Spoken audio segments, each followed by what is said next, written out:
Arlington resident Lane Miller is like most of us. He has a hobby he loves, but his passion has him spending countless hours with hundreds of pigeons. These birds, they're specifically bred for racing and performance, endurance. Lane Miller is a pigeon racer. He breeds, trains, and then races homing pigeons. These guys, they're performance-bred birds. They're athletes.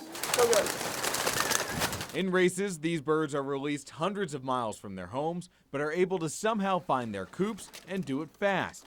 All the training happens right here in Lane's backyard. They fly around your yard, and once they get strong enough, they'll start flying around the neighborhood. There are a number of pigeon racers in Arlington, and some neighbors started having problems with that training. The birds, the pigeons actually not going back into their loft after they're released for training and flying. And that meant a messy situation. And so she had them congregating on her pool deck and around her house, on the fence lines, on the power poles, etc. And obviously they were defecating. The city is looking at revising the animal ordinance to have pigeon racers go through a permit process and annual inspections, but that is not what is ruffling feathers. And would also restrict how many pigeons could be placed on the properties based on the acreage size. 25 for a quarter acre, 50 from a quarter acre to a full acre, and 75 pigeons if you have more than an acre of land. Between breeding and racing, Miller has 220 pigeons. He says if the ordinance does change, he's left with only one option. Myself, I'd move out of the city. Just no ifs, ands, or buts. It was like something out of a book of fairy tales. The woman of his dreams. That is who Bart Hermer thought he met in British native Simone Cohen. She sounded like Mary Poppins, and she was lovely. We had an amazing relationship. The Plano sales executive says after meeting on a cruise, a whirlwind romance turned to love. The two moved in together, got engaged, set a date to marry. Then came their daughter, Alessia. Yeah. At 49 years old, Hermer says his child was a gift. She was the highlight of everything. When she came, sorry. When she came, it was everything. It all seemed perfect, so Hermer says the three decided to take a vacation to London to see Cohen's family. But after arriving in the UK at the airport, Hermer says Cohen disappeared with Alessia. He was sent home. That's when he says he realized the love affair was a scam and his child was gone. She left on the laptop. She'd written to a friend. She goes, listen, I don't love the guy. I'm just going to stay for a year. 18 months and nearly $75,000 later, Hermer's exhaustive legal battle to get Alessia back goes on.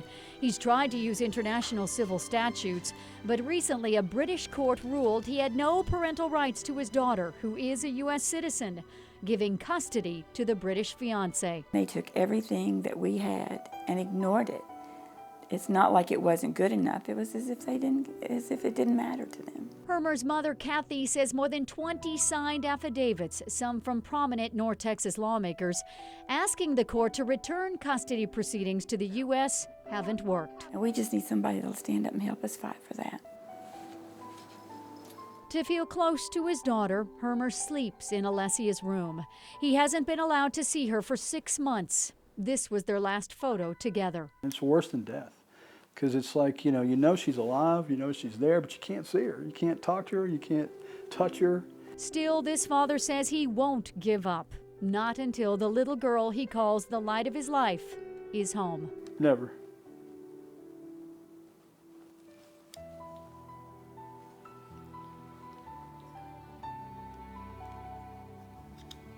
I won't quit.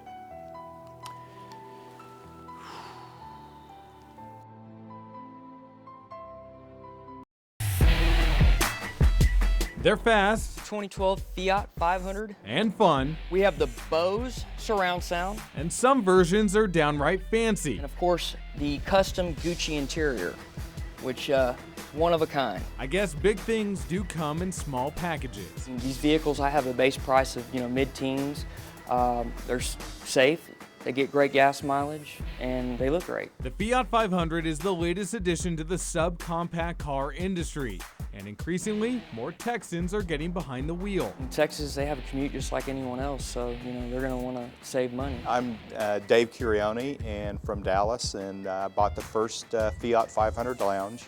Dave says he enjoys driving his subcompact more than his SUV or luxury car. I could drive around Dallas and get in and out of parking places, get in and out of traffic. But what about battling the big trucks and SUVs? Actually, I feel safer in this car than I do in my SUV. They have the 7 airbags, front airbags, side airbags, side curtain airbags, and you even have knee airbags. So Dave likes the car and John likes the car, but after all, Dave was the first one to buy a Fiat at this dealership, and John is a car salesman, so I thought the only thing left to do was to give it a try myself. My first concern, the car being a tight fit. So one of the surprising things is that I'm 5'11" and I'm actually pretty comfortable in this car. My second concern, dealing with trucks and SUVs. So here's one of those big trucks, and you can see I actually stack up pretty decently to it. Texas truck drivers get used to sharing the road with these cozy cars, and maybe, just maybe, you might want one. I've had just about every car there is over my lifetime, and nobody has ever stopped me as much as in this car.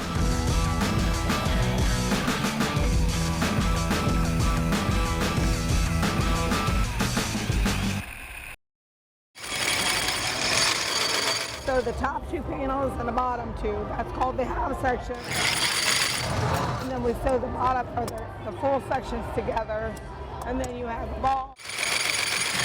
Actually, the balls that I sew at the factory all go to the NFL.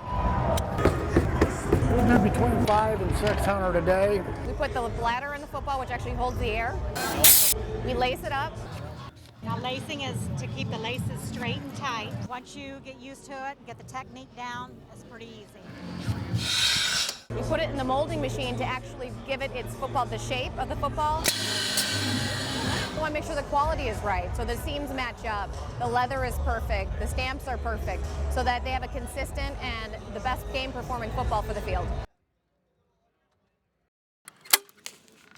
What would Christmas be without Christmas lights? Well, just ask Trophy Club resident Chuck Kelly. 46 years old and been a homeowner for a long time. I've never had lights. But that has all changed this year. And while Kelly is finally getting lights on his home, he doesn't have to do a thing. I didn't want to hurt anybody. I mean, if I don't have the ability to get on a roof and do the things that professionals do.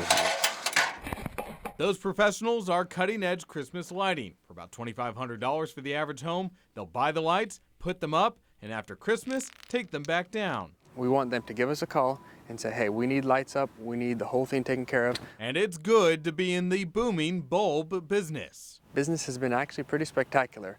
We've noticed quite a bit of an increase from last year, definitely. The hardest part for homeowners is deciding what they want. We drove around in Trophy Club and Southlake over and over to say, ooh, that's good. The C7 bulb. No, I don't like that. The C9 bulbs. Okay, that's good. Icicle lights to hang from the roof. It just went back and forth. You can go LED lights. Finally, we decided red and white, Christmassy.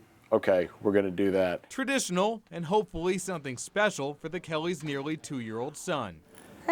Just to see his expression, it's good to see his eyes light up and, see those lights. And we got the twinkly kind, so he'd look at it because he always goes, wow. We want to see wow from Kalen. Oh. And for Kelly, the 46-year-old homeowner who has never had a house look like this, well worth the cost. We'd say one day, that's going to be us. Well, today is that day.